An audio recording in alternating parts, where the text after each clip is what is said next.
10, 11, 12, 13.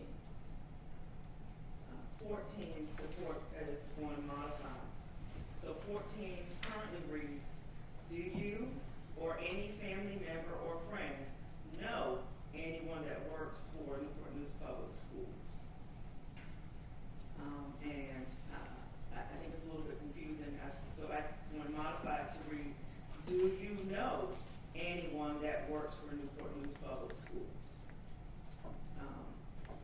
So again, we're striking or any family member or friends know, and replacing it with just the word no. But again, they'll be allowed. All right, next 15 through 19. And Ms. Jenkins, if you want to argue something, just let me know. I know sometimes you're in and out. I had no issue with 15, 16, or 17, so they're in. 18, if you want to argue that, Mr. T, but I felt that 18 was duplicative because 16 reads, has anyone here been the victim of a crime involving a juvenile? 17, has anyone here been the victim of a crime involving a firearm? 18 then combines those, has anyone here been the victim of a crime involving a juvenile with a firearm? So they would have had to have been answered in 16 or 17. So, but if I'm willing to hear you out on that. Did you have anything additional?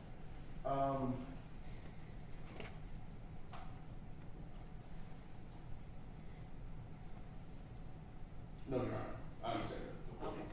So 18 is struck as duplicative, and I had no issue with 19 that comes in. Then we move to set of 20 through 23, which Commonwealth has objected to as duplicative. I have no issue to 20 and 22. But if you can argue 21 and 23, I was unsure about why you're asking for that. So for the record, 21 reads, has anyone here been involved in a case that required an investigation by Child Protective Services? 23 reads, does anyone here have a family member or friend that has been involved in a case that required an investigation by Child Protective Services? If you could explain your rationale for those questions. Yes, Your Honor. 21, I think I can address them at the same time. Those questions go, 21 and 23 go toward investigations with Child Protective Services that could implicate someone being accused of or maybe has been found liable for failing or inadequate oversight of a minor. And so, Your Honor, that's why we're asking those questions. That's directly implicated in this case. Okay. Is there any evidence coming out in this case expected to about Child Protective Services? Not Child Protective Services in and of itself, but Dr. Parker is being accused of having, failing to adequately protect these children. So I believe that is in the same vein. Oh, thank you. Yes, Mr. Jenkins. I would say only that there was a CPS investigation, but we have no intent on mentioning that in this trial. So the court is going to strike 21 and 23 as not relevant. And therefore, I'm going to hold you to that statement, Mr. Jenkins. Nothing's coming in about CPS. And that brings us to 28 and 29. 28 reads, does anyone here feel like they are always right? 29 reads, is anyone here stubborn and refuses to change their mind even though there is enough evidence to support their position? So Mr. Teague, if you would explain that. Did you have something else on just on this one? Just quickly, Judge, on number 28, I believe the court has already struck that earlier. I did? Okay. Okay, so just 29. Is anyone here stubborn and refuses to change their mind even though there is enough evidence to support their position? If you could make your argument, Mr. Teague. Yes, Your Honor. I believe that question gets to the heart of whether a juror can be fair and impartial in their deliberation in this case. If someone believes that they have a tendency to be stubborn, and even in the face of evidence that does not support their position, I think that we need to know that because I think that definitely indicates whether they can be fair and impartial and or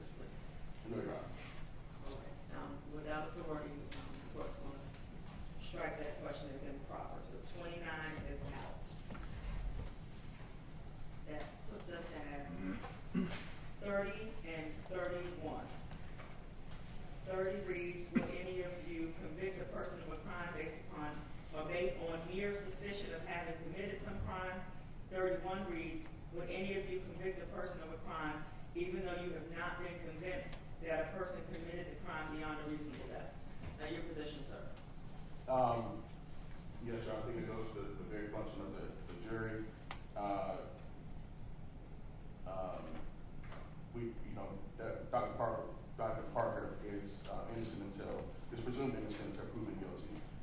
And if they're not able to appreciate that and believe that mere suspicion entitles or enables them to convict her, they need to know that.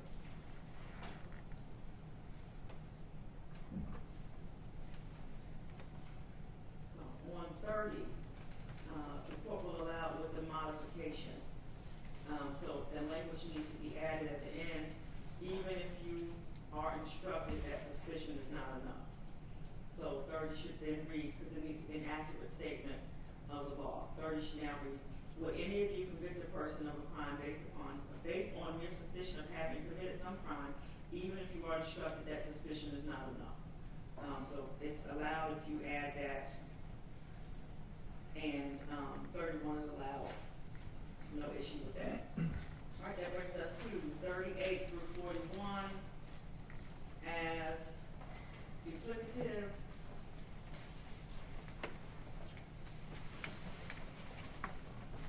Your Honor. Yes, you can go ahead. 38 reads, have you seen any press conferences regarding the special grand jury report regarding the shooting at Richneck Elementary School? Your Honor, I don't believe that is duplicative. The previous questions that we discussed have asked whether they're familiar with the special grand jury report itself, whether they've seen press conferences where a prosecuting official has made statements which people tend to link credibility to. I think that's a different question. I think we are entitled to know that.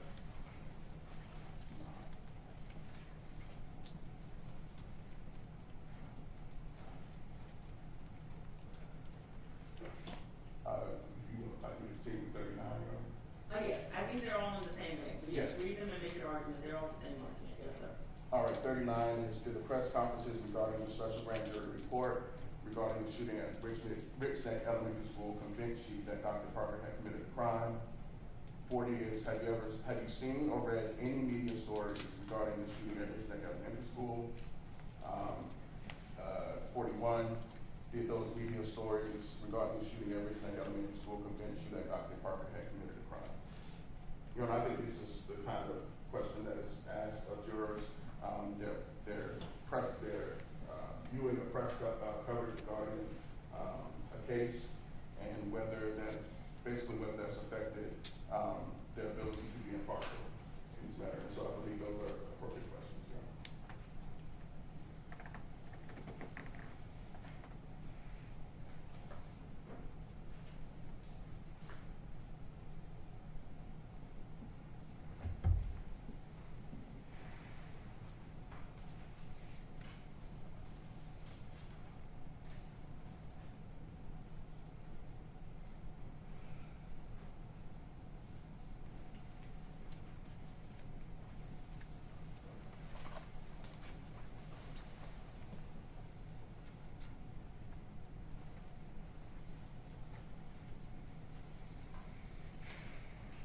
So the court will allow the questions. 38, if someone answers into the affirmative to 38, then 39 needs to be answered privately so that their response about their conclusions of the press coverage don't taint the jury. 40, if they answer in the affirmative that they've seen or read media regarding the shooting 40, then their response to 41 needs to be answered privately as not to taint the jury with the opinions of the court. And does that bring us to 48 and 52? Yes, Your Honor.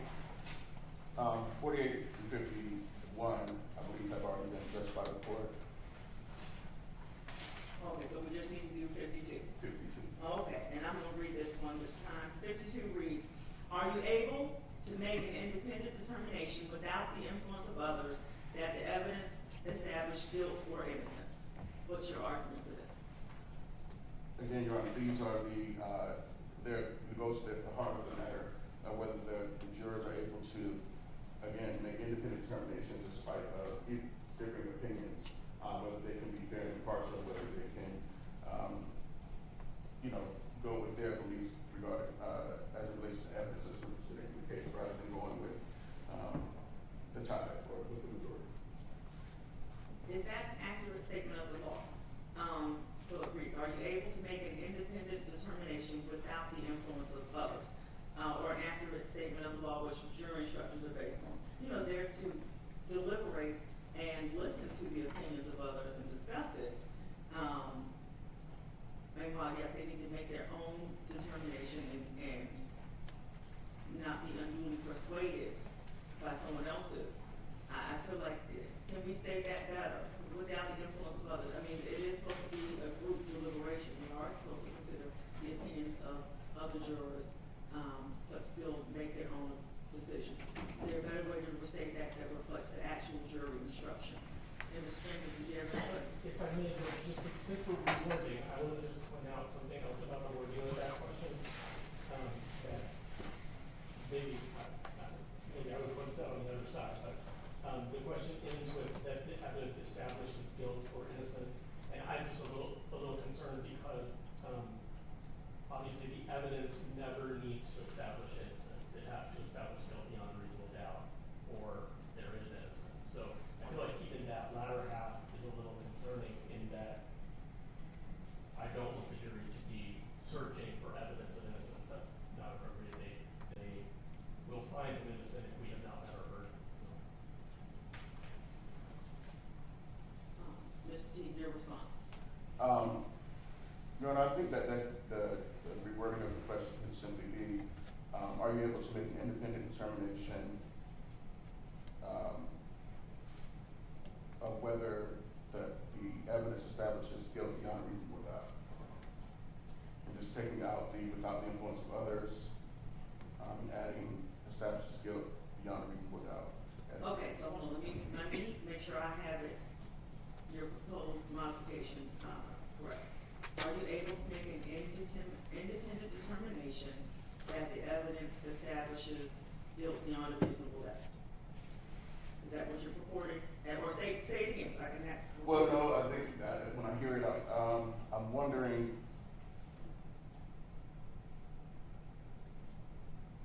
are you able to make an independent determination of whether the evidence establishes guilt beyond reasonable doubt? I think it's more appropriate wording. Mr. Jenkins, to that modification, what's your position? We don't object to that one. Okay, so that will be the question. All right, anything else to take up? Nothing for that. Thank you. Okay. And I know we're ready to bring the jury in. I'm going to take a bathroom break. But I know that the press, good morning. And I just wanted to identify the record who was here. We've been getting a lot of emails all Friday afternoon. I just want to make sure we're all in a good place. We're all in the understanding. So if you all would like to stand and identify the organization you're with, and if you have any questions or anything, comments, now's the time. Channel 3, who's here from Channel 3? Stand up for me. Good morning to you. How you doing? I'm Brendan Ponton with Channel 3, and I did have a question for you. During opening arguments, or can we put a mic on the podium? Okay, opening arguments and a mic on that podium. Okay, in one moment, I'm trying to think of the technology. Is there a microphone there already? I don't think so. The mic tables are mic'd. Okay, let me ask the attorneys, because that's whose voices you would be trying to capture. Mr. Jenkins, your position. I don't object to them putting a microphone on that podium. Okay. Mr. Rogers? No. Okay, and sir, the microphone would be wireless or corded. I just want to make sure there are no tripping hazards. Wireless. Okay, we can do that, yes. Okay, thank you. Anything else from Channel 3? No. Okay. I guess during jury instructions, I mean, is it fine if the video is like still pointed this direction, or do you want us like, or is there any concerns you have about that process? Oh, so the statute, which I'm strictly enforcing the statute, is that you cannot film the jurors at any point of the proceedings whatsoever. And we will be referring to them by numbers. We will not be releasing their names to the press. And for minors, you cannot film minors as well. I don't anticipate any minor witnesses. And then we'll be referring to them by their initials only. But I do have a question. In the film footage from the attorneys, shown? Are their faces blurred? What happens when they're filming what's being played on the television? Your Honor, there is one video clip that I would intend to offer during our second witness, which depicts JT on the video. However, the video has been muted everywhere JT's name was spoken. So it is redacted audio-wise of his name, but his image would appear on the screen. Okay. Defense counsel, do you have anything to add to that? Okay. So for channel 3, when that's played, can you blur the facial image of the child? Yes. Okay, that's not an issue. Okay. All right. All right. And so anything else from channel 3? I think we're good. Okay, wonderful. Thank you so much. And now I see Mr. Desjardins in the, on behalf of Dealer Press. Yes. And Virginia Pilot. He's here. Is anybody else here with your organization? Yes, ma'am. Peter Casey, I'm a photographer with the Pilot and Daily Press. Okay, thank you, sir. Thank Do you all have any questions or comments about how this works? I was just hoping you could turn the mic, your mic a little bit towards you. I Or can, a yes, little I bit can, closer. yes. Yeah. Just a little closer towards you. I can do that. Thank you. And when you have a second, I'd like to clarify just during the jury proceedings and selections, as long as I'm photographing this side of the courtroom, it's okay, and not the jury. So do you want me to not shoot at all during jury selection? So, no, you can take pictures. I believe in transparency. This is an open courtroom. But by law, you cannot take pictures of many jurors. And so, and how this works is we're probably going to bring in about 90 people. And of course, 90 people can't sit up here, so they're going to have to sit on that side of the courtroom. That's why that side is clear. So, which 84, thank you. So, of course, no pictures of them at any time or there. But you can take pictures during the jury selection process, just not of any prospective jurors, or minors. Okay, thank you, Your Honor. Does that Pictures on work? my page. And we don't have them randomly in places, so they're either on that side of the courtroom or they're in this box. So it won't be a surprise as to where they're at. Thank you very much. Okay, wonderful. And of course, no filming pictures. Court is not formally in session. So, because I'm about to take a recess, so we'll break during recess. All right, anything else we need to address before we take about a 10-minute recess to bring the jurors in here and get started? Nobody from the council. Okay. I'm gonna have to make some alterations. Okay. Everybody on this side has to go on this side, because this is where all the jurors are gonna be. Also, from here, I'm gonna need to use these 3 benches with jurors. So you're gonna have to come back this way, sir. Okay. And then while we're doing that, we do need to arraign Ms. Parker. Okay. So Ms. Parker, if you please stand, and Madam Clerk is going to arraign you. Which is read the charges and take your plea. Indictment number CR 24000-541-01.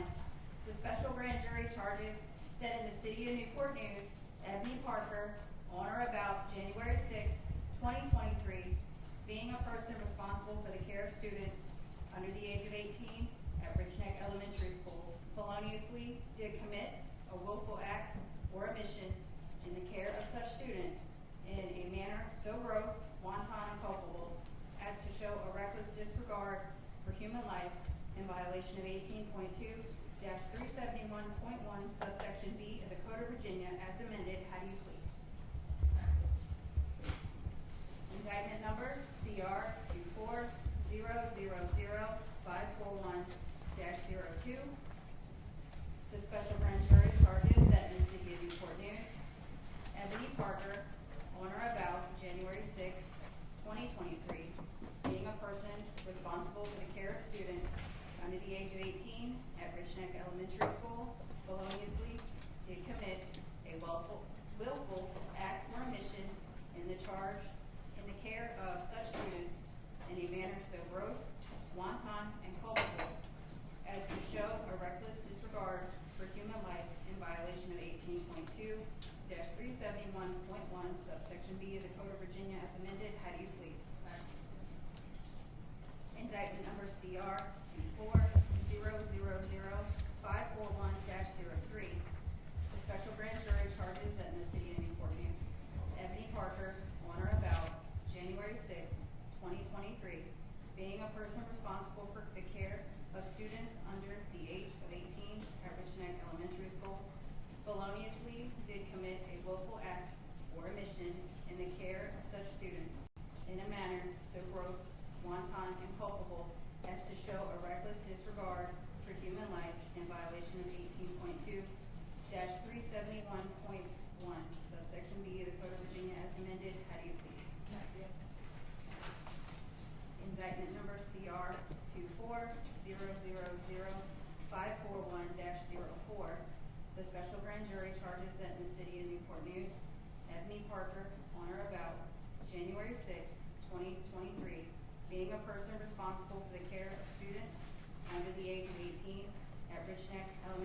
students under the age of 18 at Richneck Elementary School feloniously did commit a willful act or omission in the care of such students in a manner so gross, wanton, and culpable as to show a reckless disregard for human life in violation of 18.2-371.1 subsection B of the Code of Virginia as amended. How do you plead? Indictment number CR 24000-541-06. The special grand jury charges that in the city of Newport News, Ebony Parker, on or about January 6, 2023, being a person responsible for the care of students under the age of 18 at Richneck Elementary School, feloniously did commit a willful act or omission in the care of such students in a manner so gross, wanton, and culpable as to show a reckless disregard for human life in violation of 18.2-371.1 subsection B of the Code of Virginia as amended. How do you plead? Indictment number CR 24000-541-07.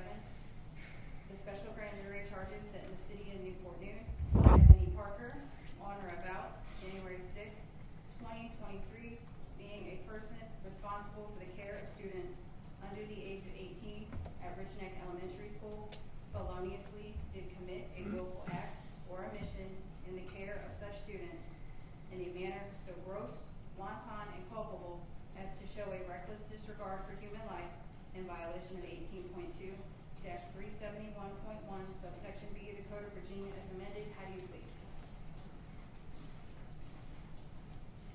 Indictment number CR 24000-541-08. The special grand jury charges that in the city of Newport News, Ebony Parker, on or about January 6, 2023, being a person responsible for the care of students under the age of 18 at Richneck Elementary School, feloniously did commit a willful act or omission in the care of such students in a manner so gross, wanton, and culpable as to show a reckless disregard for human life in violation of 18.2-371.1 subsection B of the Code of Virginia as amended. How do you plead? And Ms. Parker, please remain standing. I have a few additional questions. If you don't understand them, let me know. We'll try to clarify. If you want time to speak with your attorneys before answering, let me know and I'll give you time. Okay. And if you, no, she had this one. If you raise your right hand for me, please. Do you swear or affirm to tell the whole truth and nothing but the truth? Okay, thank you. And if you give me your full name again. And your date of birth. What's the last grade in school you completed? And can you read, write, and understand the English language? Yes. Are you the same Ebony Parker that was just read in the indictments? I am. Today, are you under the influence of any drugs or alcohol or medication that will affect you in today's hearing? I am not. Do you have any mental or physical conditions that prevent you from understanding these proceedings? I am not. And do you understand that you've been charged with 8 counts of child endangerment? I do. Do you fully understand the charge against you? Do you understand what the Commonwealth must prove before you may be found guilty? Do you understand the elements of the offense? Yes, I do. Okay. And do you understand what has to be proven before you're found guilty? If you want to talk to your attorneys about the question, you can take a moment.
attorneys?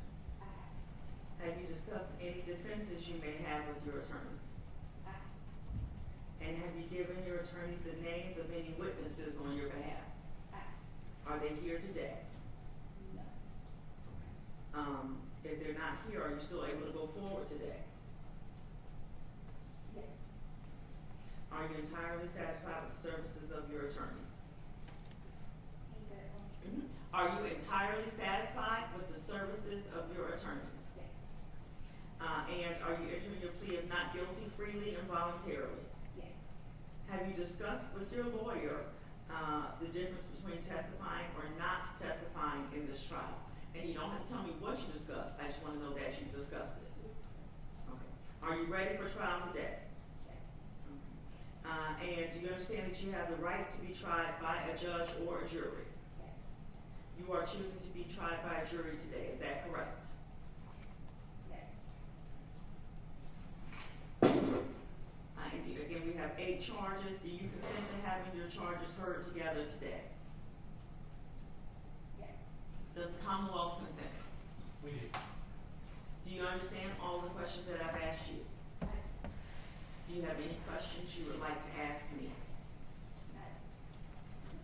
The court finds that your pleas of not guilty have been freely and voluntarily made, and the court accepts them. We will now take a 10-minute recess, and during that time, to our head and most amazing bailiff, Mr. Hopkins, over here. If you please bring in the jury. Okay, and we're going to take a 10-minute recess. It's 11:06. We'll convene again at 11:16. Thank you all. Please rise.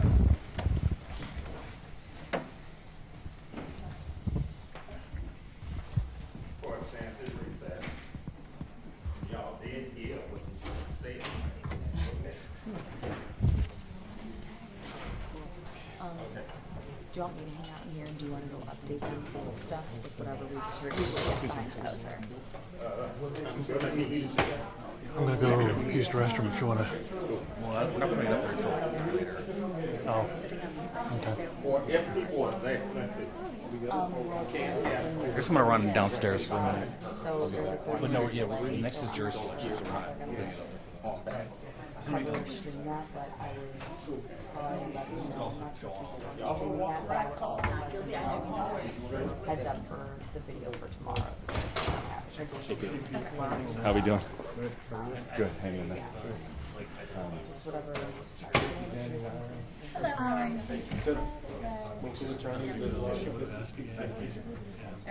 represent the school board on a lot of things. Was involved in civil trial for this for quite some time. Yeah.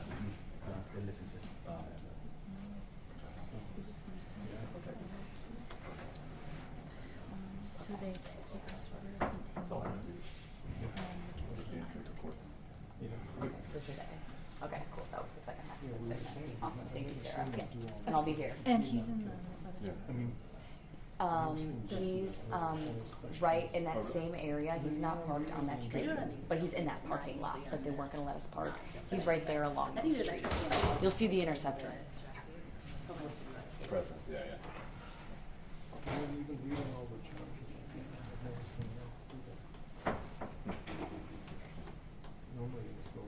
Yeah.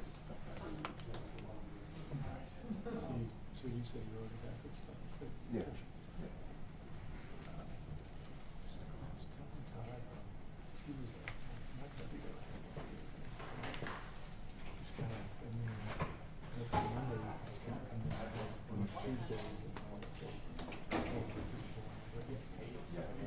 So opening arguments when key witnesses with the teacher and the cop in the first place.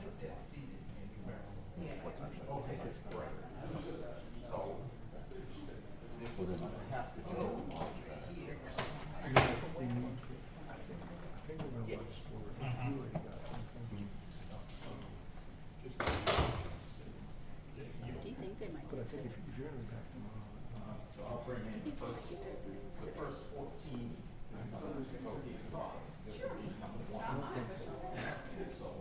well, I I guess never they- know. I guess you know, it depends on how long it goes, how guess fast they it could. goes. What's that? For me, it's rare to make an appearance. Even from case, I normally have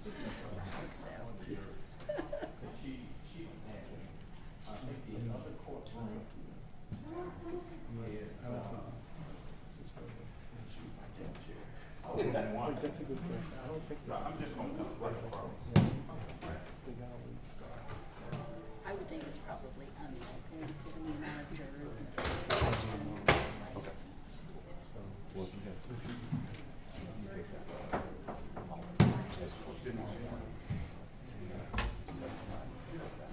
They do the opening star.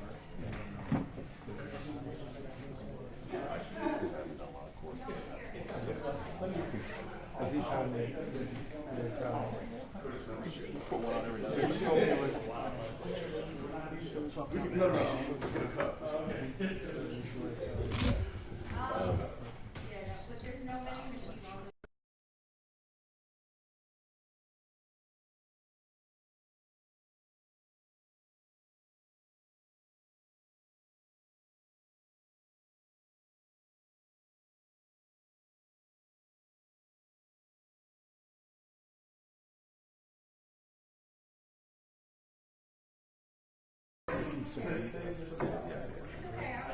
Judge has some too.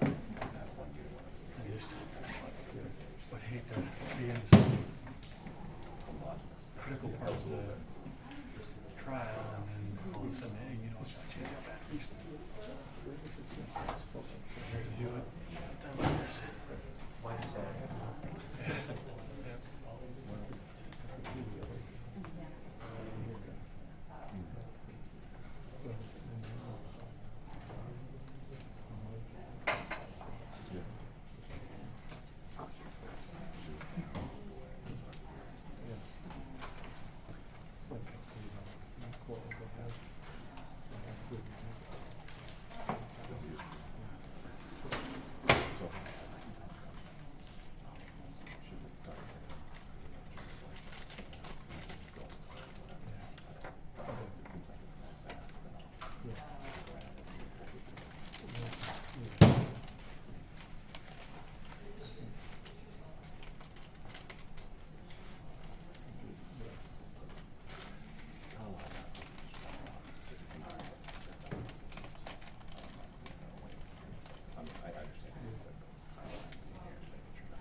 Yeah, did you guys have one? Yeah. Yeah, they've got it. I'm gonna go throw it over there for you. Thank you.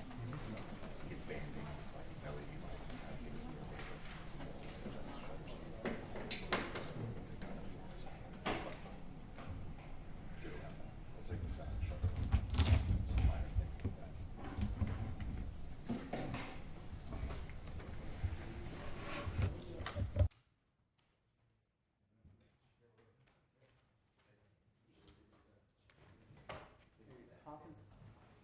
Deputy Hopkins? Hello. What about the ones that'll be, What's that? so we have, The first 14 are going into the box. The back row next to the little wall is number 1. I got that. I got Okay. that. And then, Then everyone else is going to go, it's going to be 6 on the bench. are you only bringing, so you're not bringing the whole panel? Yeah, it's going to be 6. I've already did the math, my DC education. Yeah, I did the math. So what about the folks? Okay. It's going all the way back to the wall, and then we're going to use the first 4 benches over here, or 3.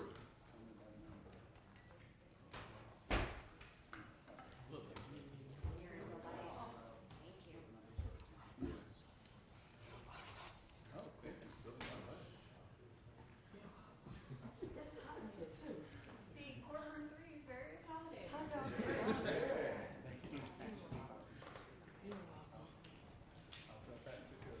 Please do, 'cause I'll be in trouble if I don't. You didn't want help? Now, if it don't catch on fire when I light a match to it, I don't mind. Come see me in Chambers.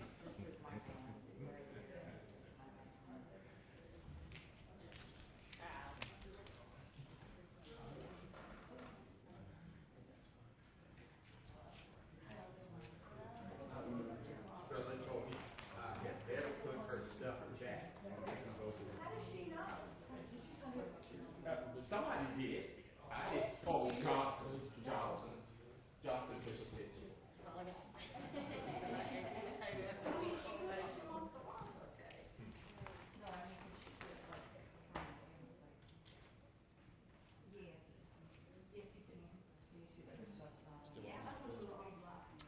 Yes, actually what I'm doing is uploading them all to Bring them in when you come. should be done in No problem, we'll let you get away with that one. So, Rose was interviewed on podcast. He was just interviewed by it wasn't Defendant. He was interviewed by NMPD, Johnson. They're all just name stuff. I have a. So where's the, Tomorrow, not tomorrow. Wednesday. Yeah. I have a list that will help you be which officer these are from. Counselors, y'all ready? just 1 second, please.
don't be as surprised, we will rise when the jurors come in. We'll rise anytime they go out. You know what he said? We'll rise when they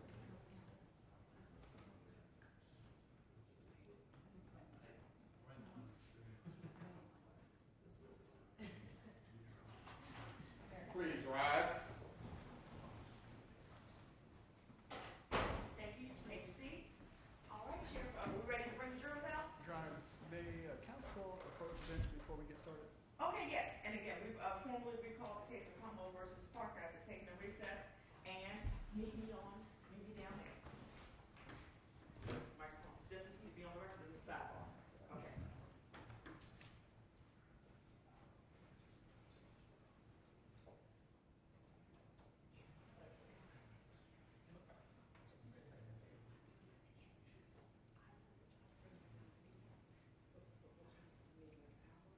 But you just told me how will I know?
coverage or media coverage that is not permitted of jurors or prospective jurors.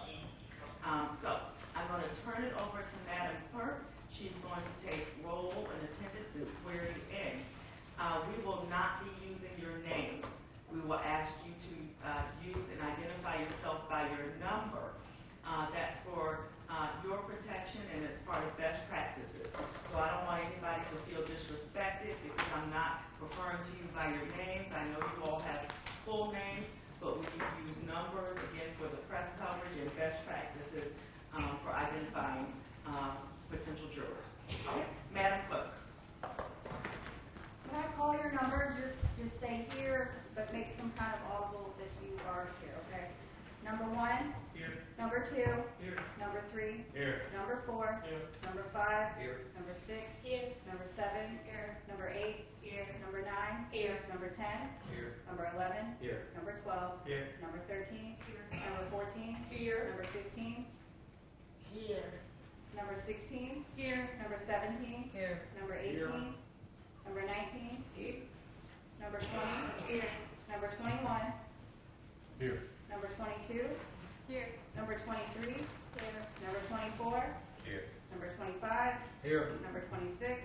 Here. Number 27. Here. Number 28. Here. Number 29. Here. Number 30. Here. Number 31. Here. Number 32. Here. Number 33. Here. Number 34. Here. Number 35. Here. Number 36. Here. Number 37. Here. Number 38. Here. Number 39. Here. Number 40. Here. Number 41. Here. Number 42. Here. Number 43. Here. Number 44. Here.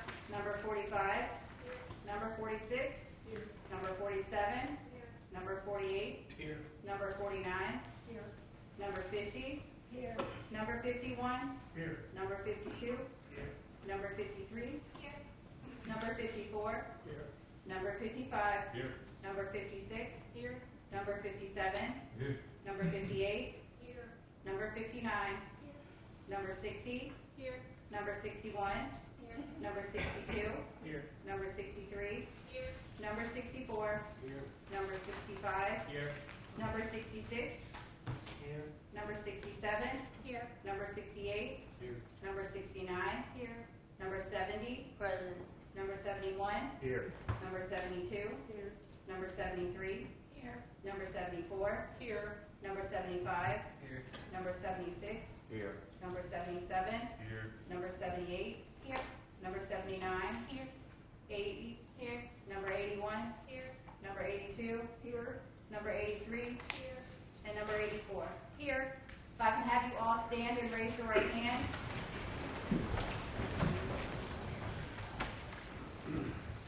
Do each of you solemnly swear or affirm that your answers to such questions as may be propounded to you will be the truth, the whole truth, and nothing but the truth?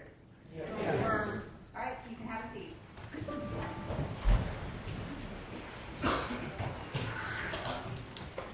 I'm going to get started with my opening remarks, but I just wanted to let you all know we will try to take frequent breaks, usually about every 60 to 90 minutes or so, to get water, to use the restroom, or if your knees are like mine, they just lock up and get stiff and you just need to stretch.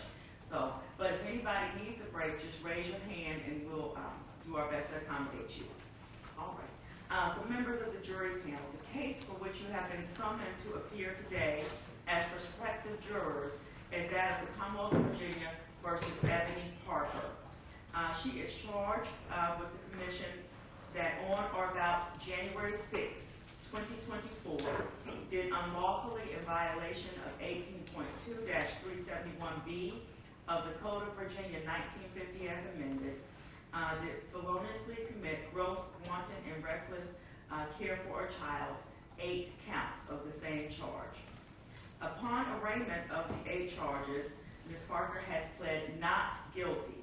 The fact that she has been so charged by the Commonwealth and those indictments have been handed down and found against Ms. Parker does not constitute any evidence against the defendant and must not be permitted to influence the jury in any manner in arriving at a verdict.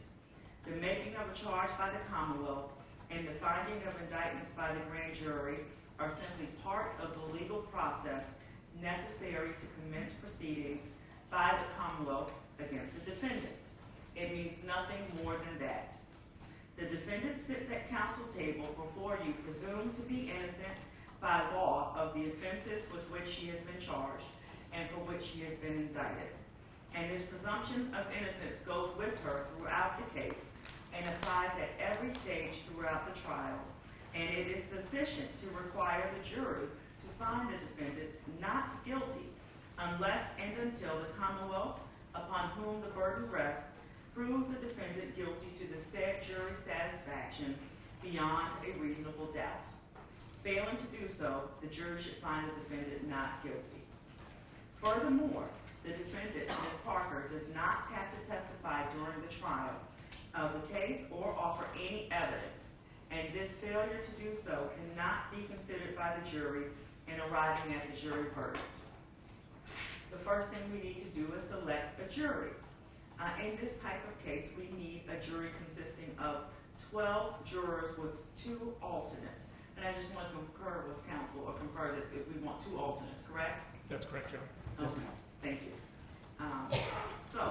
We have a room of 84 people. We need to get 84 down to 14.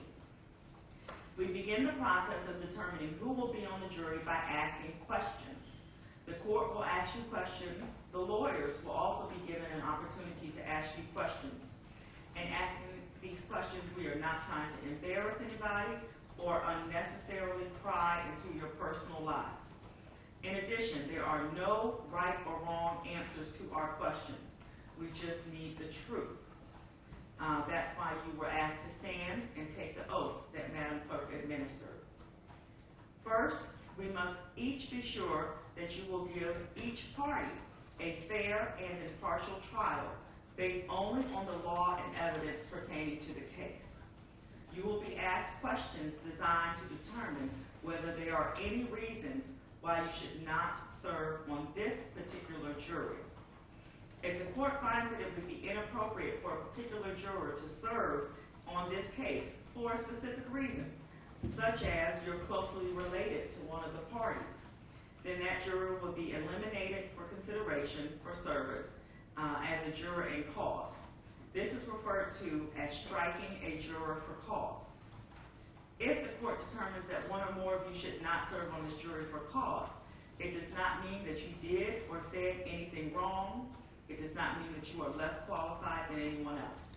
It simply means that in the court's opinion, circumstances exist that would make it inappropriate for you to serve on this particular case. After we have finished asking our questions, and the court has excused those persons who the court feels should not serve on this jury for a particular reason, each party will be required to make peremptory strikes. Through the use of peremptory strikes, the parties use their discretion to strike, or rather eliminate, jurors from the jury panel until we get to the number of jurors we need for trial. The Constitution forbids making peremptory strikes on a discriminatory basis. Once again, please do not interpret the fact that you were not ultimately selected to serve on this jury as an indication that you are somehow unfit or less qualified than anyone else. Our system of selecting juries has been in place for many, many years. It works well, and it is the method that the court and the parties are required to use. As I previously stated, but I want to reinforce, under state law, the media is prohibited from covering the jury or any jurors at any stage of these proceedings, including the jury selection process. Jurors' information is sealed and confidential in this case, except for the attorneys, and they cannot disseminate that information. So your information will not be released. And for further proceedings, the court will not direct anybody to contact you. So if somebody contacts you and says, oh, the court told me to reach out to you, that is not accurate, that is not correct. And after you are released from this term, though, you may speak with anyone you wish. For me, no one from the press will call you and say that Judge Robinson said to ask you about this. That's not going to happen. But once this case is over and you finish your term, you are free to speak to whomever you want, including the press. So those are the rules. The trial of this case is expected to last no more than 4 days, is from what I understand from the attorneys. And we are about to begin the process called voir dire. And I'm going to take a few minutes to explain to you what that's about. Again, the questions we're going to ask are being asked to select a jury that will be fair and impartial to both sides. Those are the key words, fair and impartial. If your personal beliefs, attitude, or past experience make it difficult for you to be dispassionate or difficult to follow the instructions of law given to you by the court, we're entitled to know that in advance. Again, there are no right or wrong answers. No matter what your answer might be, the only improper answer is an untruthful answer. If there's a question that the court or the attorneys ask that you believe is sensitive and you would like to answer that question outside of the presence of the other jurors, please let us know by raising your hand and we will make accommodation to do so. So what happens is if there's a question you want to answer privately or that we direct to be answered privately, we'll take a break and we'll go into the side room to have that be done out of the hearing of other jurors. Now, I'm going to start my questions, and I'll ask you the question and ask for the yeses and ask for the nos. Okay. First question is, are each of you 18 years of age or older? Yes. Is anyone under 18? No. Are each of you citizens of the United States? Yes. Is anyone not a citizen of the United States? Have each of you been a resident of Virginia for at least 1 year prior to being summoned to this jury? Yes. Has anyone not been a resident of Virginia for 1 year? Have each of you been a resident of the city of Newport News for at least 6 months prior to being summoned on this jury? Yes. Has anyone not been a resident of Newport News for at least 6 months? Have any of you all been convicted of a felony and not had your rights restored to you? No. Have any of you all been convicted of treason? No. Are each of you proficient in the English language? Yes. Is there anyone who feels that they're uncomfortable with the English language? Okay, and I see that's number 19. Okay, stand up for me, please. Don't give me your name. I see it's juror number 19. Yes, ma'am. What's your preferred language? Spanish. Okay. And how comfortable are you with the English language? I'm comfortable to carry a conversation on a regular day basis, but I'm very unfamiliar with some terms in English that I'd be like, what would that be? Okay. All right. Thank you. I've noted that. Thank you. You may have a seat. Anyone else?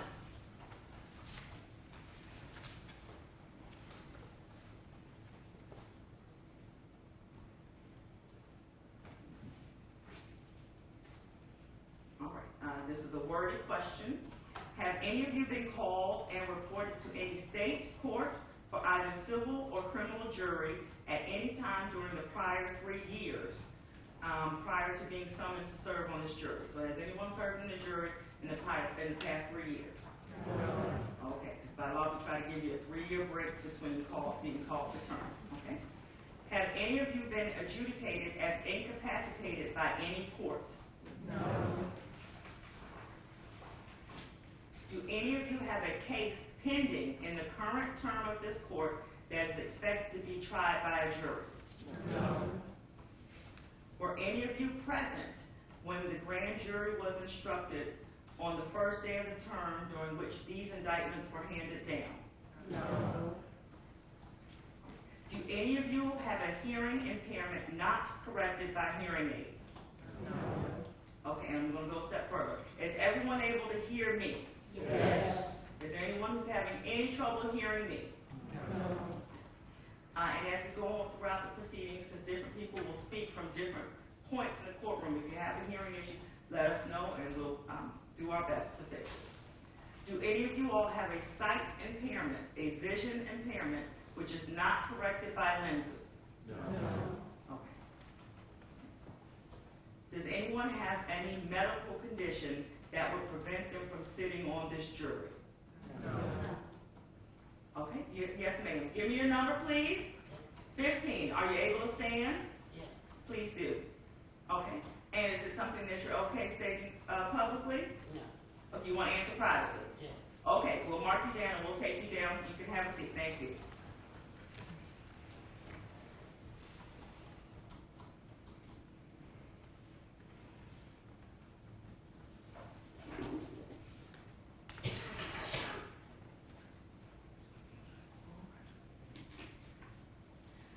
Again, as I mentioned earlier, the trial of this case is expected to take 4 days. Do any of you have pressing business that will prevent you from giving your full attention to this case for 4 days? Okay. Yes. Number 11. I can see you, number 11. Anybody else? Okay, hold on. We've got number 11. Number 73. I looked for my glasses today, and who knows where they are, but I'll try to have them tomorrow. Okay, 73, and 75, and 34, and I'm going to get back to you. I'm just marking it down, and 47. Okay, and I got you 73. Okay, thank you. Okay, we'll start with juror number 11. Yes, sir. If you stand, please. I have religious observance on Friday. It's a holiday for my Okay. week. I've already notified the court and received permission to be excused on that day. All right, thank you, sir. Okay, and number 34, juror number 34. Yes, sir. I have a graduation I'm going to on the 28th. 28th of this month? Yeah, Massachusetts. Okay. Thank you.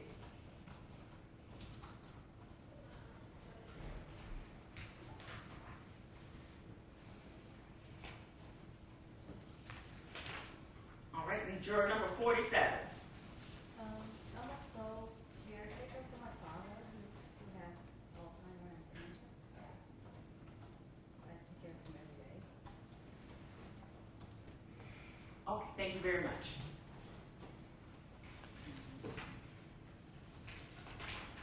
All right, juror number 73. My family has reservations to go out of town on Friday for the holiday. Thank you.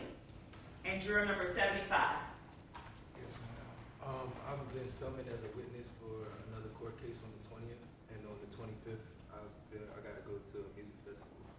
Okay, so you're summoned as a witness in another court case on the 20th. So that's Wednesday of this week. Yes, ma'am. Okay, and where is that? I mean, like what city? Here in Newport. Okay, thank you.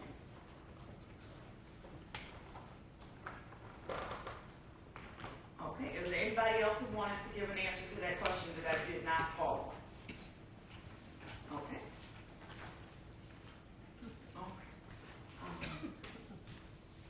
And Ms. Parker, if you please stand, I'm going to ask if anybody's related to you. Okay. All right. Ms. Parker is the defendant in this case. Are any of you related by blood or marriage to Ms. Parker? No. All right. Does anyone know Ms. Parker? No. Okay. Thank you. You can have a seat.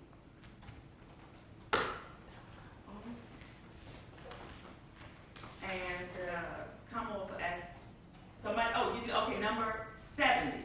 Okay, stand up. Thank you for me. If you can stand, please. Okay. Yes, ma'am. She's in my sorority. Okay. I'll mark that down. Thank you very much.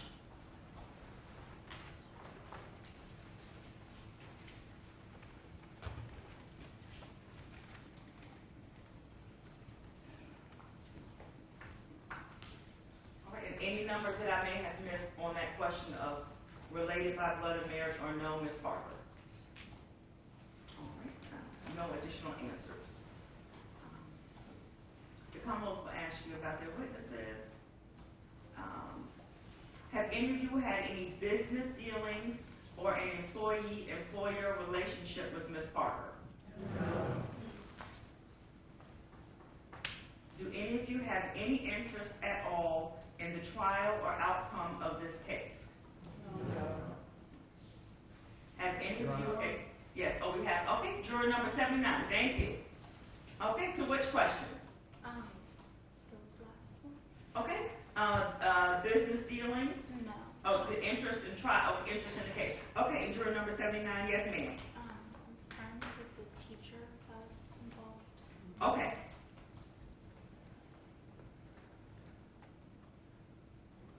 Okay, thank you very much. Okay, and it's number 58. Please stand, yes ma'am.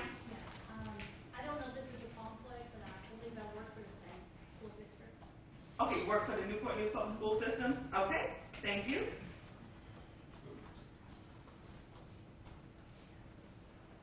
All right, and, okay, number 8, yes ma'am. If that is a conflict, I also work for the same school district. Okay. Thank you. And anyone else? Okay. Hold on, I saw a hand raised, but not a number. In the pink shirt. Ma'am, in the pink, you didn't? No, Okay, not you. there's two back here. Okay, thank you. Let me know. 61, yes ma'am. I'm married to someone who works in the administration for Newport News. Okay. Thank you.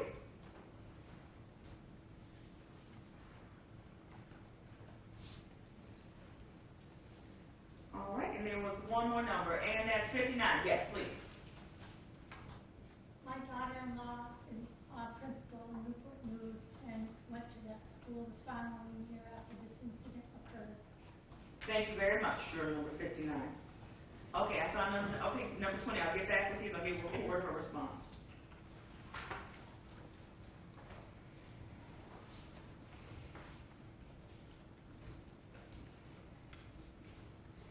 Okay, juror number 20, yes ma'am.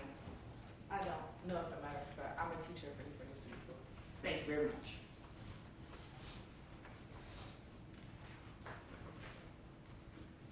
All right. I have another, okay, 69. Thank you, juror number 69, yes ma'am. It does affect if my sister I live with is a teacher in the district. Okay, and who, your sister? Okay, thank you.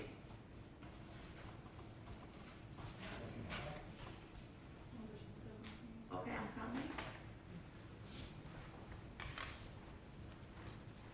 Number 17, 74 and you're number 17? Okay, yes ma'am. You're also for Newport News. Okay.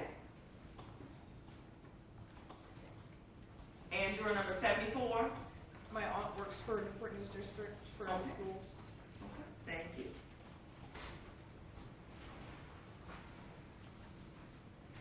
And I'm sure the attorneys will have some follow-up questions, so I'll take, we have 80 and 77. So let me start with 80. Yes, ma'am. My aunt is a Newport News teacher. Okay, thank you. And 77, juror number 77. My mother is an employee for the Newport News School District as well. Okay, thank you. Any other numbers? All right. Have any of you expressed or formed any opinion as to the guilt or innocence of the defendant, Ms. Parker? No. The Commonwealth today is being represented by attorney Joshua Jenkins or Josh Jenkins? What's your preferred choice? Josh Jenkins. Josh Jenkins. And he's presenting himself to you. And then thank you, Mr. Jenkins. And then the defendant is being represented by Mr. Curtis Rogers and Mr. Stephen T. All right, thank you, gentlemen. You can have a seat. Have any of you been represented by the attorney who represents the Commonwealth? So the first gentleman who stood, have any of you all been represented by him? No. Have any of you been represented by the attorneys for the defendant, Mr. Rogers and Mr. T? No. Okay, but I have a number. Yeah, give me a number. 17? Okay, yes. Who do you know? Who have you been represented by? Okay.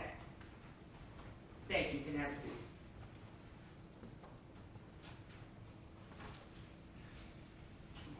Anyone else who's been represented by the attorneys in this case? Okay. Mr. James, do you feel the need to list the attorneys that are in your office? I can do that, Judge. Okay, if you would, wish, please do so.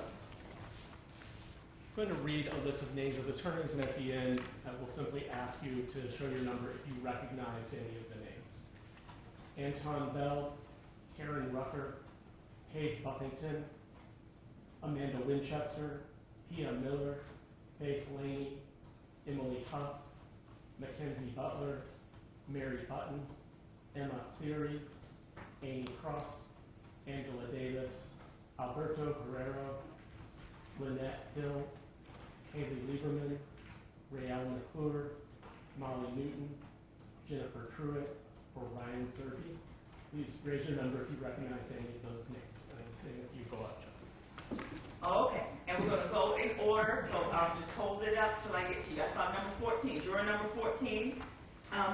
And which name did you recognize? Mr. Bell. Okay, and how, what's your connection to Mr. Bell? I don't have one, I just know his name. Okay, thank you.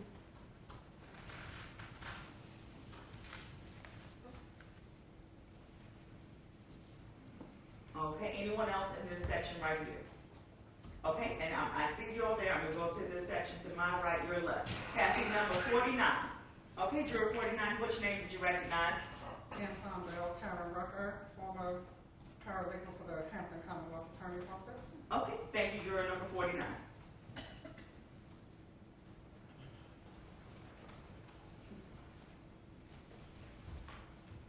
Okay, anyone else in the section to my right? Okay, now I'm going to move to the section to my left. Okay, juror number 71, yes, sir. Your Honor, I recognize the name Molly Newton. Okay. And I had served in public office, and Ms. Newton had come to my office to interview for a possible position on the bench. Okay, thank you, sir. Thank you, juror number 71.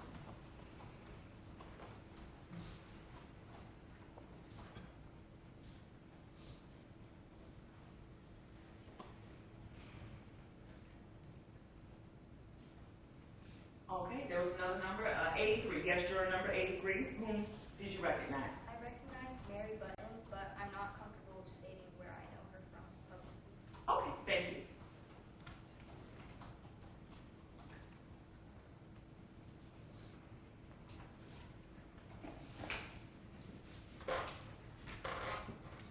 Okay, any other numbers raised in the last section? Okay. And Mr. Rogers, Mr. T, do you wish to list any associates and for the jurors today? No, ma'am, I don't have any associates, but under the abundance of caution, should we have Mr. Jenkins list the names of the office that he previously worked in? I'm not, Mr. James, your response to that? I think the whole point of being appointed as a specialist, that doesn't matter. But if you want me to read the names, I can. I concur, right? I think Nancy, you've listed your office and Hampton Commonwealth Attorney's Office. All right. And Mr. Jenkins, do you have all of your witnesses here? They're not here due to them being scheduled out, but I do have a list of the names. Okay, so I'm going to ask him to call the names of his witnesses just as to see if anyone recognizes them. Please do so, sir. And Judge, correct me if I'm wrong, but I think we're looking for anyone who knows this person personally as opposed to just recognizes the name from a public statement. Oh, yes, sir. So if you would phrase your question that way, please. Yes, so I'll read a list of names, and at the end we'll ask you if you know or have interacted with this person personally. You may have recognized the name, but did you interact personally will be the question. The names are as follows.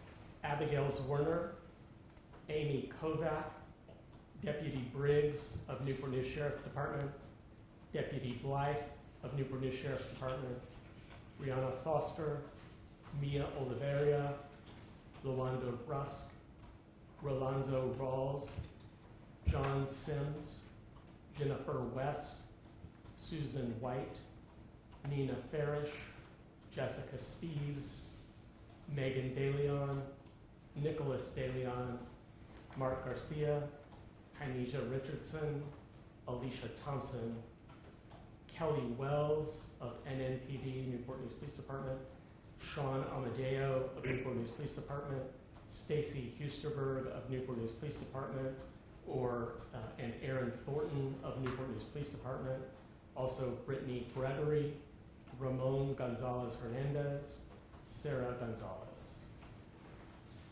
So anyone who knows personally or has spoken personally. We have juror number 79. Okay, yes, juror number 79. And I know you did previously say you were friends with the teacher. Mm-hmm. Okay, all right. But no other persons. All right, thank you.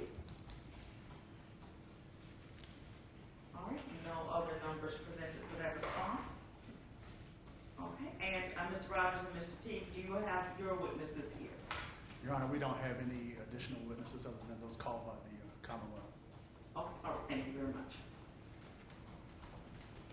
Okay, now I have a few questions that are going to instruct on what the law is and to assess your ability to follow that.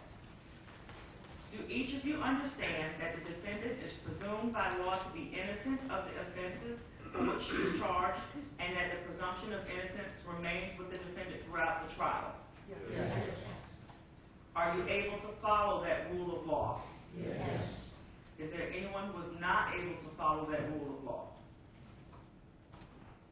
Do you understand that the law requires that the Commonwealth prove the defendant's guilt beyond a reasonable doubt? Yes. Are you able to follow that rule of law? Yes. Is there anyone who is not able to follow that rule of law? Do you understand that during the trial, the defendant is not required to testify or to produce any evidence? Yes. Are you able to follow that rule of law? Yes. Is there anyone not able to follow that rule of law? And like I said earlier, there are no right or wrong answers. We just want the truth. Do you understand that the defendant's election to not testify cannot be considered by the jury in arriving at a verdict? Yes. Are you able to follow that rule of law? Yes. Is there anyone who is not able to follow that rule of law? Do you know of any reason whatsoever why you are unable to give a fair and impartial trial to the Commonwealth of Virginia and to the defendant, Ebony Parker, based solely on the law and evidence? Okay, I have two numbers, 22 and, 68. Is that 68? And 80. Okay, we'll start with 22. Yes. I've been following social media of the case. Okay, don't tell me what you saw on it, but that's influenced you? I believe that the media has portrayed her in one particular light. Okay, hold on, okay. And we're going to get to the media questions too, but thank you. I'm going to go on at first order and then I'm going to come back around. So what is this? Clockwise. Okay, so juror number 68. Yes, what's your concern? I have personal feelings for this that I think would influence my answers personally. Okay, and don't tell me what those are, but we may follow up privately. Thank you for letting me know. Judge, what number was the most recent?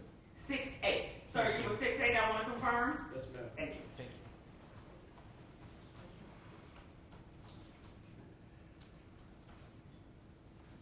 And I believe juror number 80? Okay, yes, ma'am. I personally feel like I'm too biased to be on the stand for this case. I work at the hospital, so I see situations like this all the time. Okay. So I think it's a personal matter that I can't handle. Thank you. Thank you. Okay, now I saw there were some other people who did answer with their number that they had concerns if they could give a fair and impartial trial. And so I'm going to start back around. In the those in the jury box, number 6. Okay.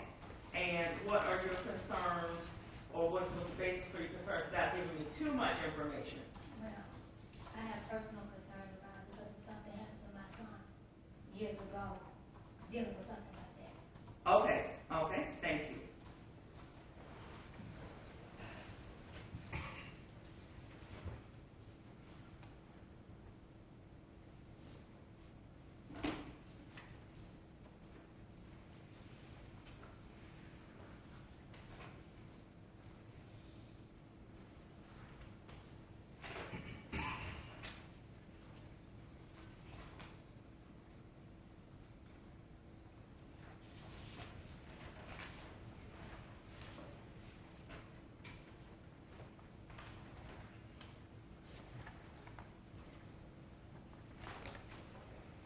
Okay, and then to the section to my right, juror number 16, yes, please. My mother is a retired school principal, and most of my friends are teachers somewhere. And also, I am a big proponent for the Second Amendment. All right, thank you.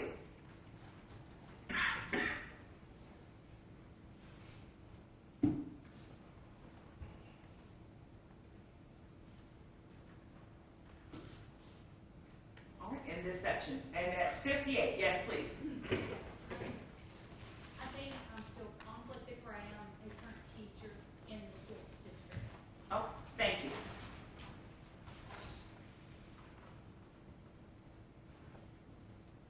All right, moving to the third section, juror number 79. Yes. Very biased towards Miss, Abigail. Okay, all right, thank you.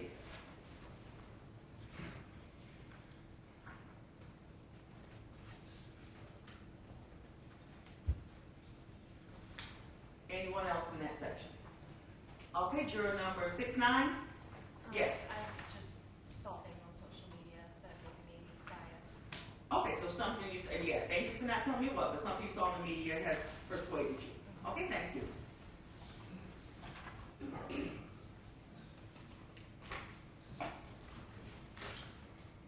Okay, any other numbers to that question? Okay, I'm circling back to juror number 13. Yes, please.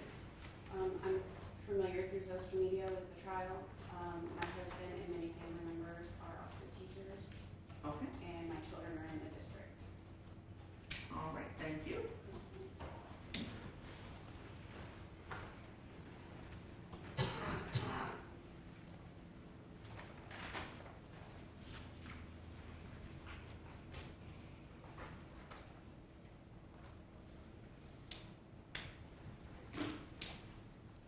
Anyone else?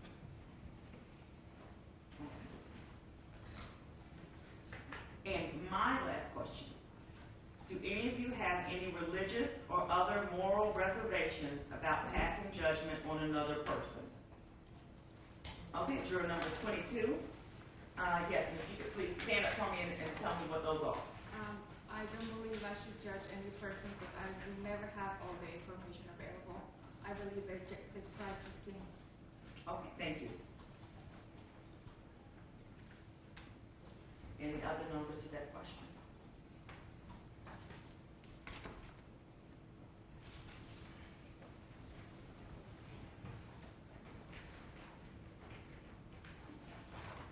All right. And let's see, it's about 12:06. We've been going about 40 minutes, so we'll go a little bit more before we take a break. Does the Commonwealth have any relevant questions on voir dire? We do, Your Honor. Reiterate what the judge said earlier. Thank you for doing this. I know it is an inconvenience, and we all appreciate your service. I have a few questions. With this first question, I'm just going to ask you to raise your number if it's a yes. Have any of you served as a juror before in any trials? Just hold up your number if you have. Okay, I'm going to start here, and I'll work my way up around the room. Who was in this box? Number 6, are you holding yours up? I can't. No. Okay, thank you. Number 11, you have served as a juror on another case? Yes, 40 years ago. Okay, was it, if you remember, was it a criminal case or a civil case? It was criminal. Okay, and if you remember, did your jury reach a verdict of some kind? Guilty. Okay, and do you believe that the outcome was fair under the circumstances of that process? Okay, thank you. Anyone else in the box served on a jury? Okay, we'll go to this side now. I see number 18. I'll start with you, sir. You have served on a jury? Yes. Okay, if you remember, was it a criminal or a civil case? Criminal. Okay, and did your jury reach a verdict of some kind? It doesn't matter to me what the verdict was. Did they reach a verdict? Yes. Okay, and do you believe overall that the verdict your jury reached was fair, whatever it was? Okay, thank you, sir. Who else in number 15? You have served as a juror before, ma'am? Yes. And was it a criminal case or a civil case? Criminal, is that right? Yes. And did it reach a verdict? I wasn't there long enough to get Understand. Anything about that process that you thought was unfair for the part you were involved in? No. Okay, thank you. Standing back. Yes, number 25, you served on a jury. Was it criminal or civil? It was criminal. And did that jury reach a verdict? It doesn't Yes. matter what it was. Yes. Okay, and whatever it was, do you believe the outcome was fair under the circumstances of that case? Yes, I do. Okay, thank you. Anyone else right here? Moving back. The next one I see is 44. Served on a jury, then? Yes, it was criminal, and Okay, and anything about going through that process and the mistrial that you thought was unfair? No. Okay. Looking for number 60 is the next one. I see you served on a jury. Yes, And a civil case. a civil case. And did the civil jury reach a verdict? Yes. And do you think the process and the outcome was fair? Yes. Okay, thank you. Number 65, same questions to you, sir. I was on a grand jury. A grand jury. Okay, now the grand jury that you served on, did it have anything to do with the case for which you've all been brought here today? No? And how long ago was that? 6, 7 years ago. Okay. And was there anything about the process of serving on a grand jury that you thought was unfair? All right, thank you. Anyone else on this side that I missed? All right, thanks. Over here, number 71, you served as a juror. Yes. Was it criminal or civil? Criminal. And did the jury reach a verdict? Yes. Do you think the outcome was fair under the circumstances? Yes. All right. Number 70, you served. Yes. And was it criminal or civil? Civil. And did it reach a verdict? Yes. Did you think that the outcome was fair? Yes. Okay. Number 78, same questions. Yes, criminal, but they reached a plea deal before jury deliberation. Okay. Anything about the process as it unfolded that you thought was unfair? No. Okay. Anyone else? Anyone I missed? Okay, thank you. The second question, if you need to answer the question privately, we will just write down your number and do that. If you're okay speaking about it, I'm going to ask only very limited follow-up questions about this. But the question is, have you or any member of your immediate family ever been accused of a crime? So immediate family means people that you live with or have lived with. And a crime does not include traffic matters like speeding or parking tickets or anything like that. So have you or any member of your family ever been accused of a crime? And then I'm going to preview, if you answer yes, I'm going to preview what the next couple of questions will be so you can decide whether you can answer publicly or not. I will ask you how long ago, in what city or state. I'll ask you whether a case went to court, and then I'll say, whatever the outcome was of the case, do you believe it was fair under the circumstances? And that's it. So I won't be asking you about the details of the accusation, if that makes sense, okay? So to the question, have you or any member of your immediate family ever been accused of a crime? I'll start here. Hold up your numbers, please. Number 9. Yes. If you're comfortable answering, how long ago was that? About 22 years ago. Was it you or a family member? Me. And what city or state? Newport. Did it go to court? Yes. And whatever the outcome was, it doesn't matter to me, but do you believe it was a fair outcome or not? Yes. Okay, thank you. Number 11, you or an immediate family member? My stepson, Understood. And how long ago was that? within the past year, And in what city? Fort Collins, Colorado. Okay, and did it go to court if you know? They negotiated a plea. Okay, and do you believe the outcome was fair under the circumstances? No. Okay, anyone else? All right, so on this side, number 16. Was it you or an immediate family member? Immediate family member? How long ago? I'm not sure of the exact timeline. I'm in the process of a divorce, and I found out after the date of the marriage that my husband had assaulted other women before me and also been arrested for assaulting a neighbor. Okay, thank you. Number 17, just was it you or an immediate family member? I know the answer. If you don't mind standing up, though, let me go ahead and ask you the questions for the record. Well, there's okay? another one too, so I'll talk Okay. privately. Okay, so you were an immediate family member, Immediate family. and how long ago? There were several. You can give me a couple. The most recent. How about that? Within the past couple of years. Okay, was that in Newport News? Yeah. And did it go to court? It did. And do you think the outcome was fair under the circumstances? Yeah. Okay. You can have a seat. Thank you. Number 19. You were an immediate family member. Okay, and how long ago? About 20 years. 20 years. Okay. did that actually go to court? And whatever the outcome was, did you think it was a fair outcome? No. Okay, thank you. Looking back, number 28. Was it you or an immediate family member, number 28? Immediate family member. Okay, if you can stand, that would be helpful for us to all hear you. And how long ago, roughly? 2 to 3 years ago. Okay, what city and state is that? Eastville, Virginia. Thank you. I'm Did it trying go to to hear court? her answer. Oh, the court needs her. She didn't hear you. Say it again, please. Eastville, Virginia.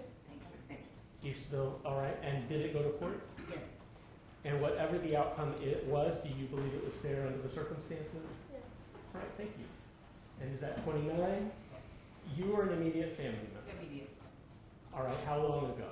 20 years. 20 years, all right. In what city or state? Jarrett, Virginia. I couldn't hear that city. Jarrett. Jarrett? Jarrett. Jarrett, J-A-R-R-A-T-T. Jarrett, Yes, Virginia. thank you. Did that go to court? Yes. And whatever the outcome was, do you think it was a fair outcome? Yes. Okay, thank you. Number 30? Yes. It was an immediate family member. Okay, and how long ago? Within the last year. Okay, in what city or state? Newport News. Did it go to court?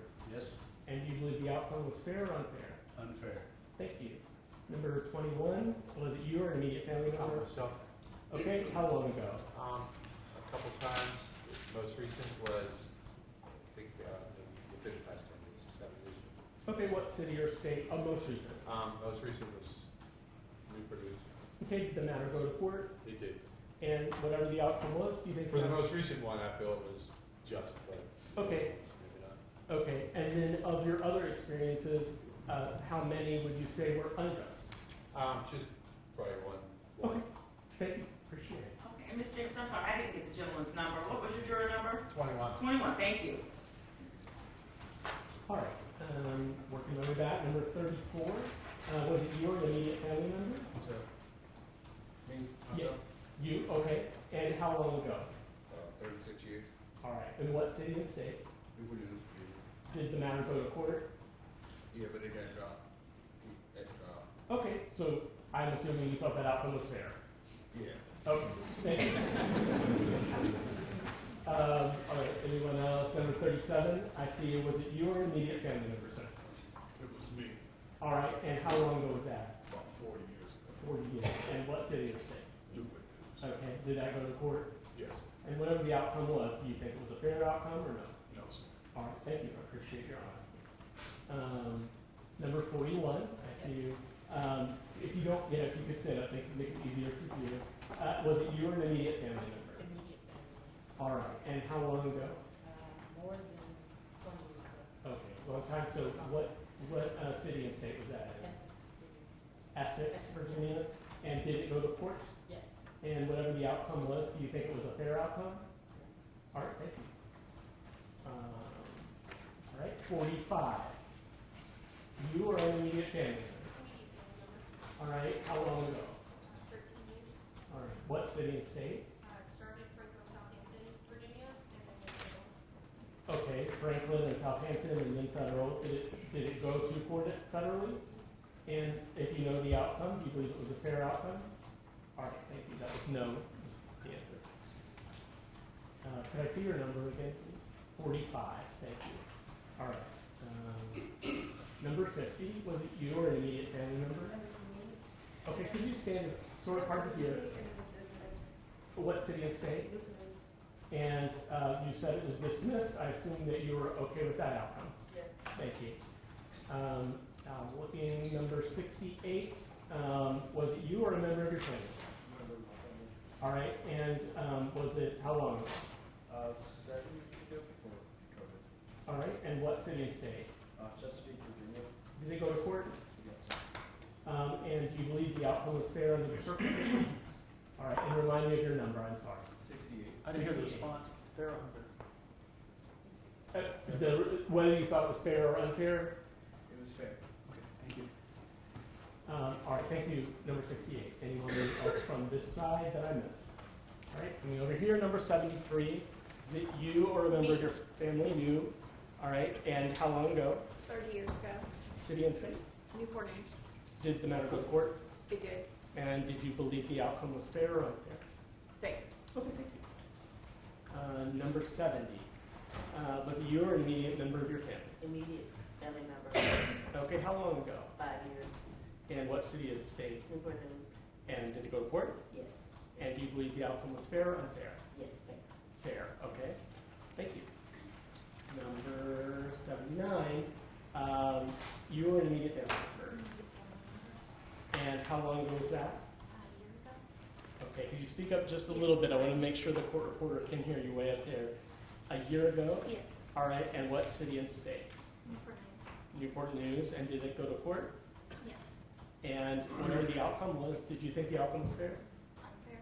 Unfair, all right, thank you. Number 78. Was it you or an immediate family member?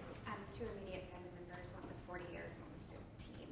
Okay, in what cities or states? One here in Newport News and one was federal, and they both went to Both had it, went to court. Okay, whatever the outcome was of each one, did you think that each one was fair or unfair? fair. Both were fair? Fair. All right, thank you. Number 75. Was it you or an immediate family member? Immediate family member. Okay, and how long ago was that? Well, 30 to 40 years ago. Oh, Okay, speak up. I'm sorry, sir. Just speak up a little bit. Sorry about that. Before I was born, about 30 to 40 years ago. 30 or 40 years ago. Okay. If you know, what city or state? New York. I know it was in New York. I don't know what Okay. you know. And if you know the outcome, do you have an opinion about whether the outcome was fair or unfair? I feel like it's fair. Fair? Okay. I don't really know. So, okay. Sure, understood. It was before you were born.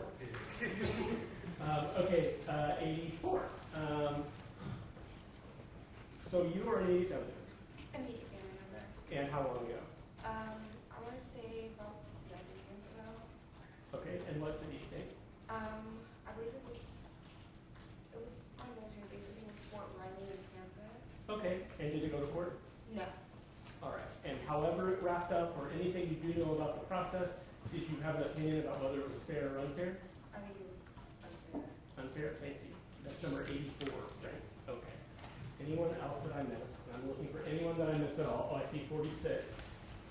You stand up and was it you or an immediate family member? And how long ago? 7 years. And city and state? St. Louis, Missouri. Did it go to court? And whatever the outcome was, did you believe it was fair?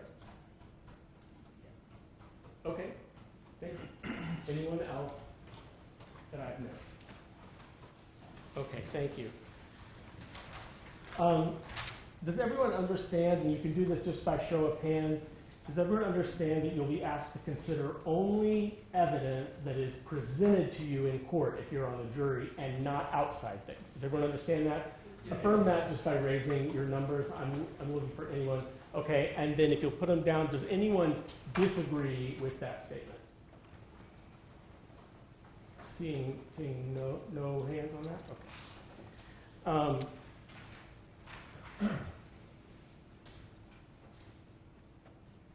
Has anyone seen, and this is again just by showing your number, has anyone seen media coverage that included mentioning the defendant in this case, Dr. Ebony Parker, just by show of numbers? Okay. And you can put those down. That was quite a few numbers, but not everyone. And so I'm going to continue along that same line.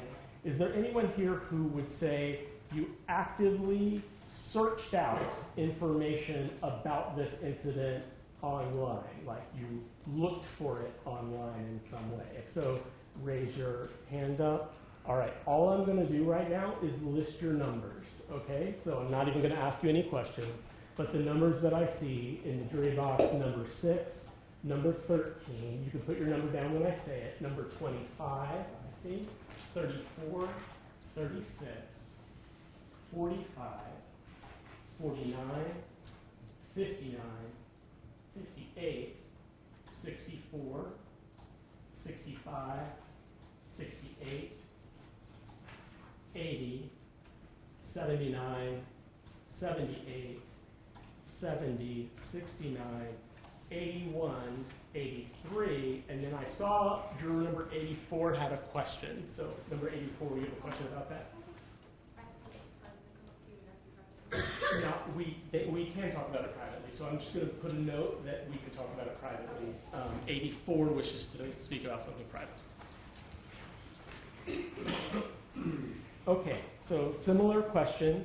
Has anyone here had discussions, either commenting online or discussions offline, person to person, specifically about Dr. Ebony Parker? By show of numbers. Okay, again, what I'm going to do is list these numbers. So number 6, number 13, number 15, number 22, 25, 30, 36, 41, 43, 45, 47, 48, 49. Okay, Ms. Jenkins, you're going a little bit too fast for me. I last marked at 43.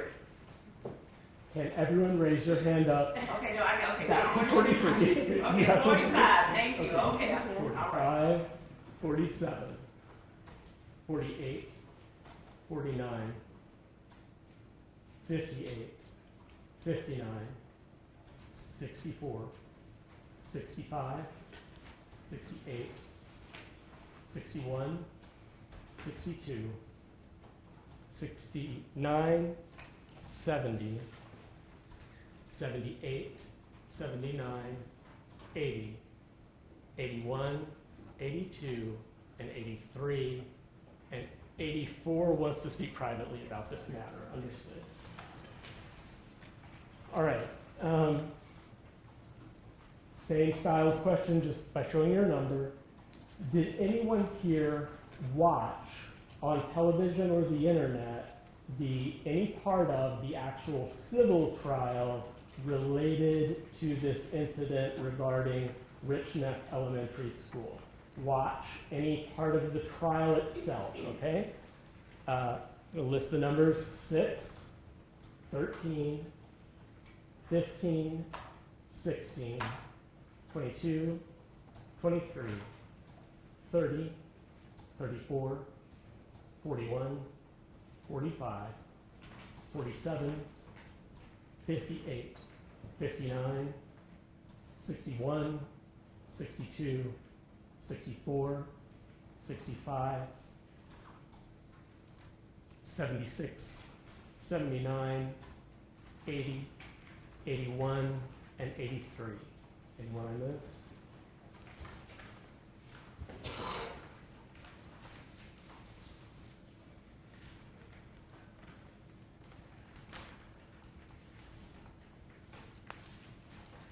All right. Is there anyone here, based on that pre-existing knowledge, who has already formed an opinion about the guilt or innocence of Dr. Parker? Raise the numbers. So I'm starting with the jury box. Any numbers? All right. Number 13, I'm not going to ask you what your opinion is about the guilt or innocence of Dr. Parker. But what I am going to ask is whether, if the court were to instruct you to be fair and follow the law, would you be capable of setting an opinion aside and just making a decision based on the evidence you see? Is that yes? And your number again? 13. Thank you. Next, any others in the box? Okay. So number 15, would you be able to set aside a preconceived idea and still give a fair hearing to both sides in this case? I'm not sure. Okay, thank you. Number 16, same question. Would you be able to set aside a preconceived idea and give a fair hearing to both sides in this case? I've been studying law at Richneck University, and I want to hear the details. Okay, me too. I studied there as well. 22, would you don't know, all right. 23, would you be able to set aside an opinion and give a fair trial to both sides? Okay, I see you're not. She said yes. 23 said yes. Yeah. Okay, and thank you. And I know it's custom to nod our heads, but Madam Court Reporter has to record audible, verbal responses. Thank you. I'm sorry, Your Honor. So I believe 22 responded. Is that correct? And I guess there was, I didn't hear the response. I said I don't know, honestly. Don't know, okay. Okay. Anyone else on this? 25, would you be able to set aside an opinion and still give a fair hearing to both sides? I'm not sure. All right. Number 30, same question. Yes. Yes, you would? All right. Number 34, would you be able to set aside an opinion? I'm not sure. Okay. Number 36, could you give a fair hearing to both sides? Yes. Okay. Number 41, would you be able to give a fair hearing to both sides? Okay, unsure. I heard from that one. 41.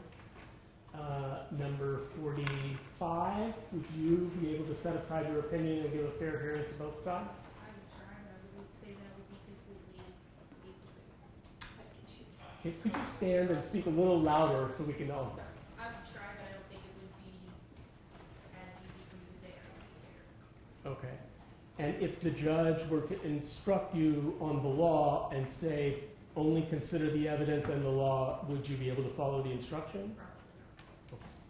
Who else? 46. Would you be able to stand for? Thank you so much.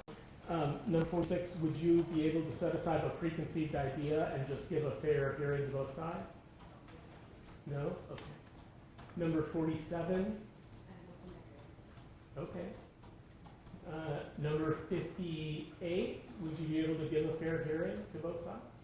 I'm thinking no. Number 59, if instructed to just follow the law and give a fair hearing to both sides, would you be able to do that? No. Okay. Number 61, would you be able to give a fair-minded hearing to both sides? Okay.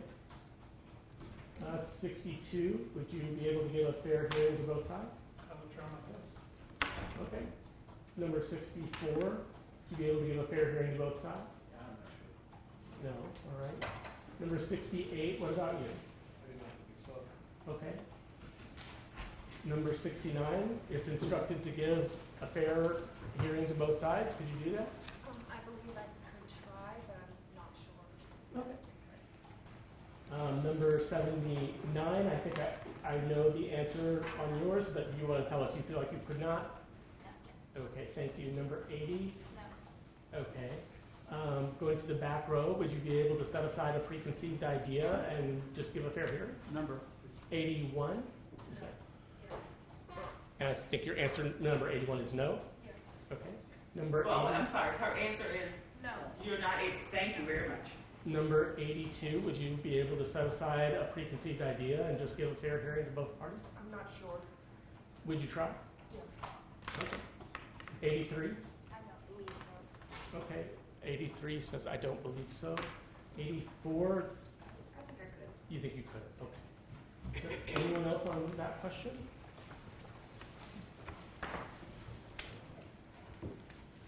At the end of this trial and every trial, the judge will give you jury instructions, which are the law that applies to this case. Is there anyone here who would say, I would not follow the jury instructions, I might just rely on the law that I think applies? Anyone here who would not follow the law as given by the judge? If so, raise your hand. Seeing no one on that. Okay. Just by show of hands, does everyone accept that as a member of the jury, you're called upon to judge witness testimony and evidence using common sense and reason, just like you do in your everyday lives? Understand that? If you do understand that, thank you. And finally, this question, is there anyone here who would go through the jury process, and if you came to a belief in your mind that the defendant was guilty beyond a reasonable doubt, you would nevertheless find the defendant not guilty? In other words, you do believe the burden was met, but you would just find the defendant not guilty anyway.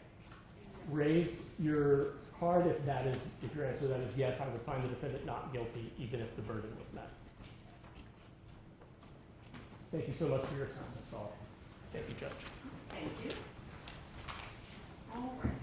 And let's see, we've gone about an hour, it's about 12:30, and we have to do the same process for the defense questions. But I'm assuming that maybe one or two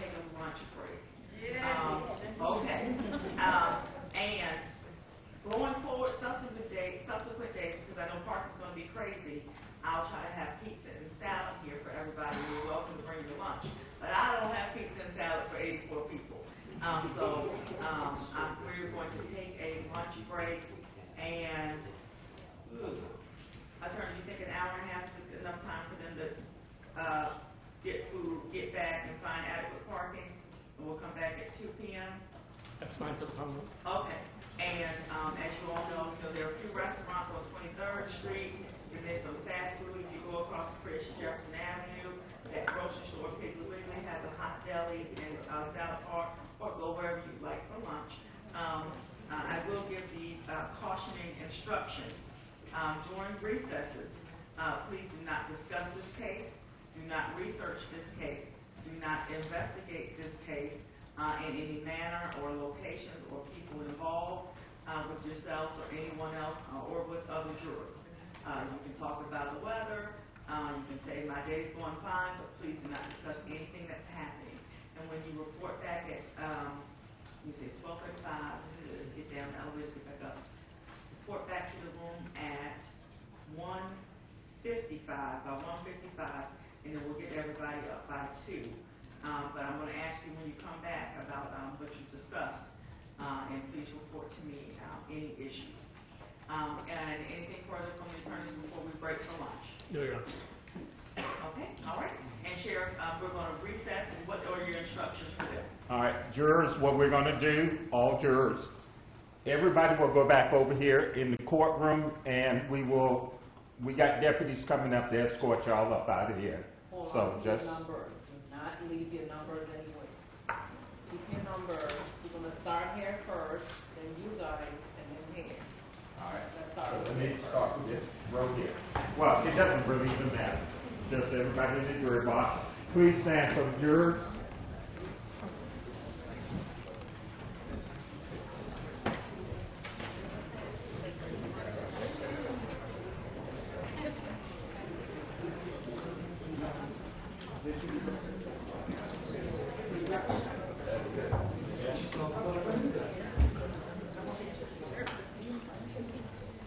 All right. Hello. This one.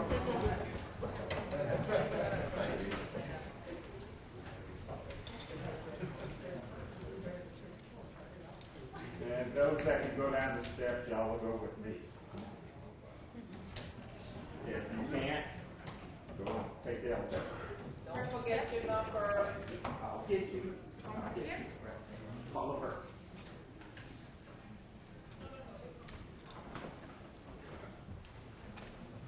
There you go.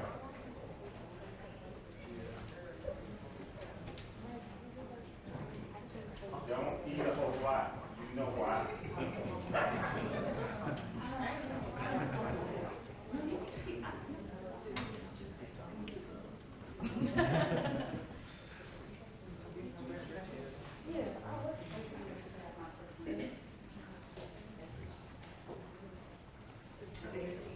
And they refuse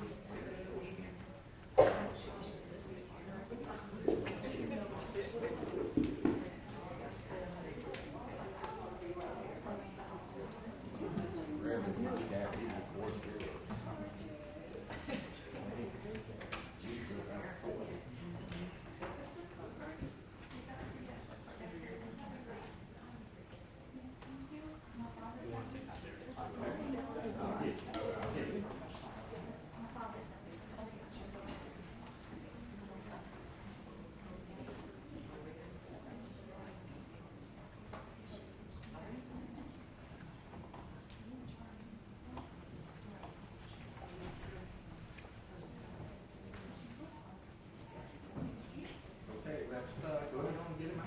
If we can, or back in court, one of the other.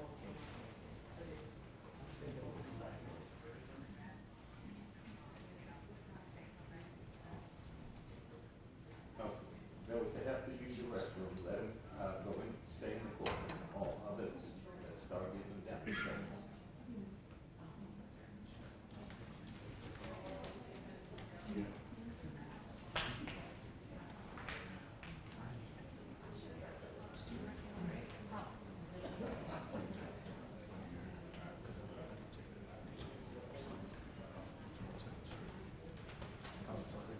None of them.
sure you got it. I do have a question.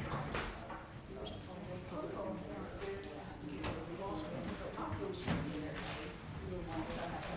class to report that just class. That's what I figured, I communicate with you guys. That's how I interpreted the order. That's how I did too, but you know, you could never be too safe and ask. Thank you.